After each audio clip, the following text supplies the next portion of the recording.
patuloy pa po silang nag-deliver sa in-order namin hollow block at saka buhangin. 225 po yung ating hollow block at yung ating buhangin, dalawang klase po. Mayroong pang finishing at mayroong pang buhos. Dalawang kubiko po.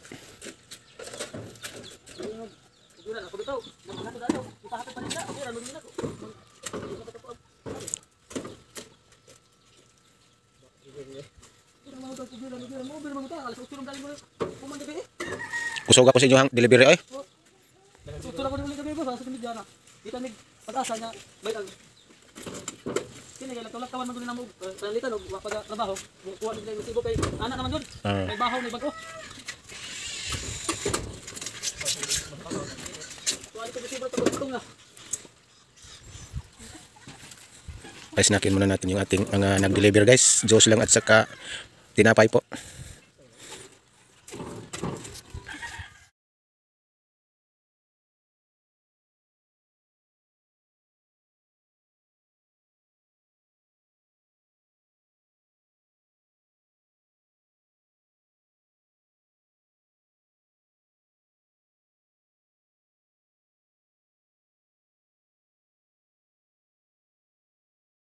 Po guys, update muna tayo sa ating nag-itlog na itik. Tingnan natin yung nanggilumlum guys. Nandito sila sa gilid sa aming dingding. Ayan po, nandito siya yung isa. Tingnan natin. Ayan po siya guys, nandito. Ayan, lumabas siya. Ito po yung kanyang mga itlog. Dami niyang itlog dito. Naglimlim na siya. Tawag sa amin, naglumlum na. At yung iba, ayan po siya lumabas. Nano siya sa pagtingin natin. At yung isa guys, tingnan natin. Nandito sa malapit sa puno ng lubi. Yan, tinakpan lang muna natin ang scene.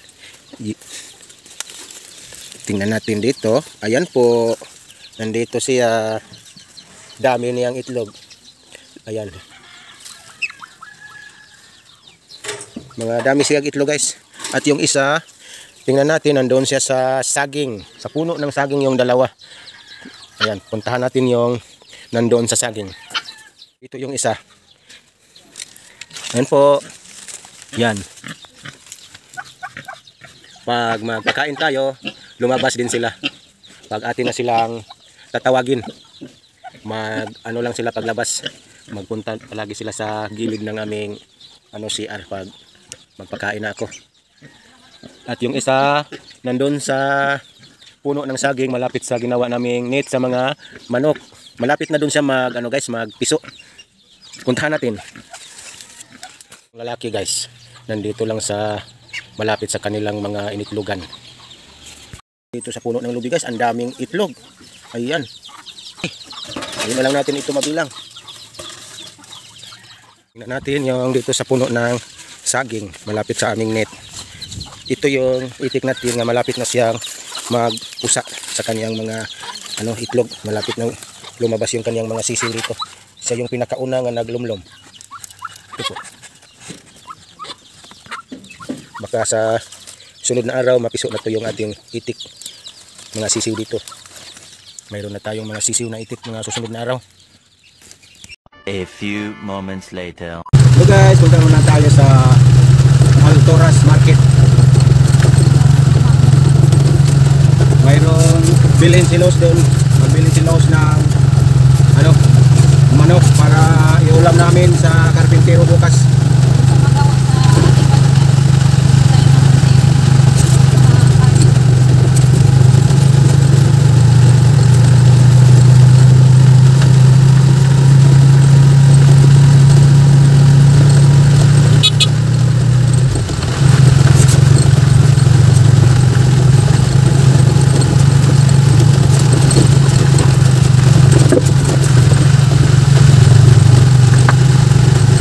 Doon na lang kami sa Altoras Market mapili ng manok kasi mas mura doon.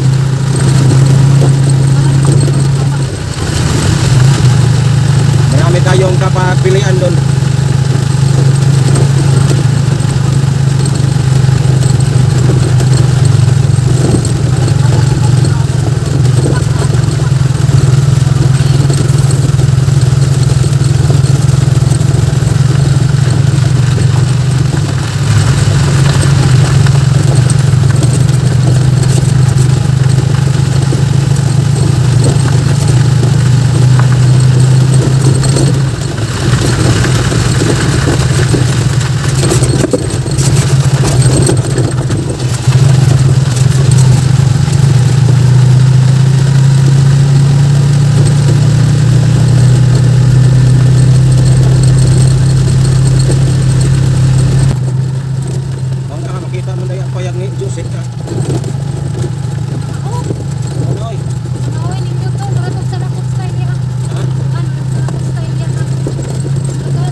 Tapos na kami nagbili ng manok. Pauwi na kami Silos.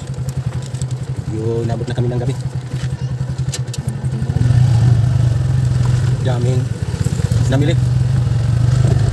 Dami palang mamili guys, sa hapon. Ano, tinguwi na sa mga trabahante. Yung mga trabahante rin. Meron din sila yung makakakain ng hanin. Bili pa na pa ang ulam sa hapunan. Guys, kakauwi lang po natin. Ito po yung napamili natin sa Altura Sumangol. Meron tayong chorizo guys. Tikin tayo sa kanilang chorizo. Isa lang po. Ano natin? Kinuha. Bili po tayo ng mga konting karne po. Bili po tayo ng karneng baboy. Bili po tayo ng atay. Ngayon guys, nabili po tayo ng giniling. Mag-ano po tayo. Magluto po tayo na sa sunod araw ng spaghetti. Nabili po tayo 1 kilong chicken feet. Naminis na natin yung chicken feet. Ito mga chicken wings. Siguro chicken wings. Pinag-ialan. Chicken wings.